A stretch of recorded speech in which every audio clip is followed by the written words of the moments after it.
Joe Burrow. You know, the guy who took the Bengals. Yes, that Cincinnati Bengals. From the laughingstock of the league to legit Super Bowl contenders.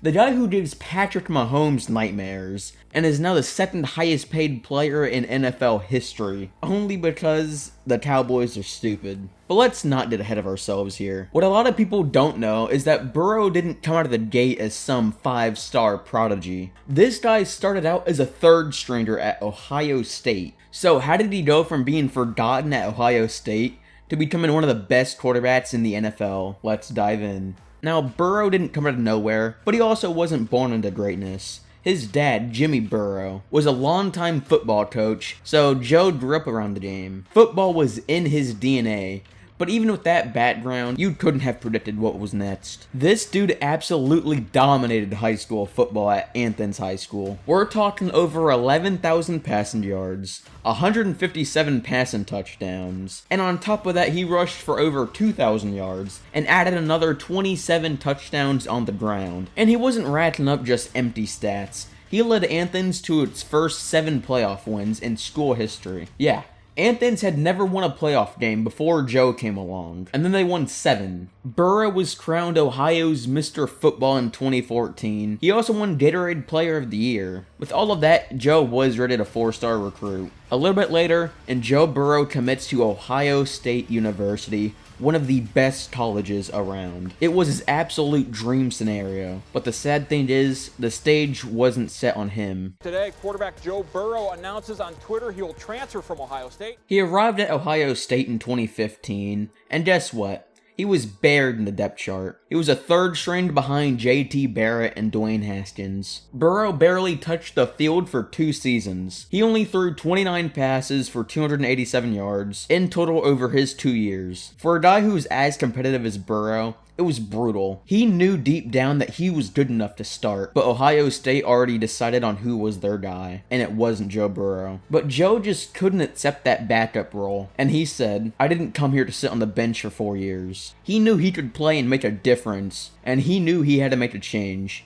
So in 2018, Burrow made one of the best decisions of his career. He packed his bags and transferred to LSU. The moment Burrow arrived at LSU, it was game on. He was named the starting quarterback right away, and finally the world started to see what this dude was made of. His first year at LSU was pretty solid. LSU started out 5-0, but there was one major loss in week 6.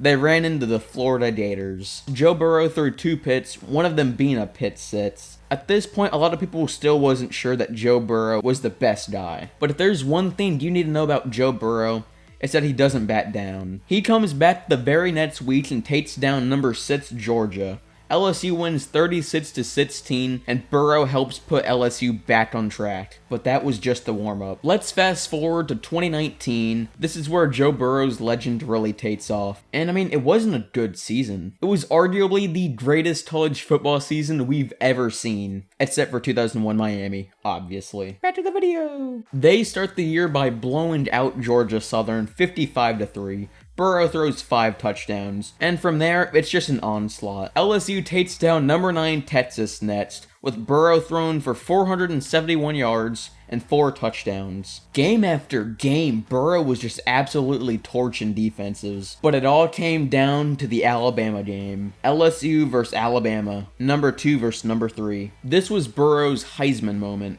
LSU wins 46-41, and Burrow puts up nearly 400 yards with 3 touchdowns. And this was the game when everybody realized that Joe Burrow was that guy, if I didn't make it clear enough. Burrow wasn't just putting up numbers. He was shattering records. By the end of that season, he had thrown for 60 touchdowns. He won the Heisman Trophy by one of the largest margins ever, and then capped it off with a national championship win over Clemson. Oh, and he threw for 463 yards and 5 touchdowns in that game. After his college career, what happens next? Most of you guys already know the answer, but it's the 2020 NFL Draft. The Cincinnati Bengals were desperate for a quarterback, and so after a couple months, they knew that Burrow was their guy, and they drafted him with the 1st overall pick. And let's be honest, it was the best decision they've ever made. Now, the issue with being drafted with the number 1 overall pick is that they're not exactly setting you up to succeed. I mean, the Bengals' offensive line was just an absolute disaster.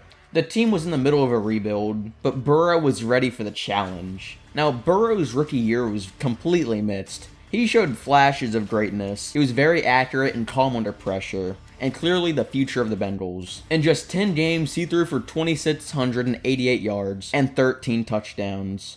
But man, that O-line was just super bad. And it proved it because it all came crashing down when Burrow suffered a season-ending knee injury against the Washington Commanders. But if you know anything about Joe Burrow, you know this injury wasn't going to stop him, and he was ready to come back, and it perfectly mirrored the 2018 season. Now, in the 2021 NFL Draft, the Cincinnati Bengals had the 5th overall pick, and so they drafted Joe Burrow's #1 receiver, Ja'Marr Chase. In the 2021 season, he threw for 4,611 yards, passed for 3,600 touchdowns, and led the Bengals to the first ever playoff win since 1990. But Joe didn't just stop there. He didn't just win a playoff game. The Bengals went all the way to the Super Bowl. Joe Burrow beat Derek Carr and the Las Vegas Raiders, and then beat the #1 seed Tennessee Titans. And then we just got this beautiful game of the AFC Championship. That game solidified Burrow as one of the best quarterbacks in the league. Now, sure, the Bengals lost the Super Bowl to the Rams, but the fact that Burrow got them there in his second season after coming off a knee injury was insane, especially since that team had no business being in the Super Bowl. But fast forward to 2023, and what does Joe Burrow do? He signs a $275 million extension with the Bengals,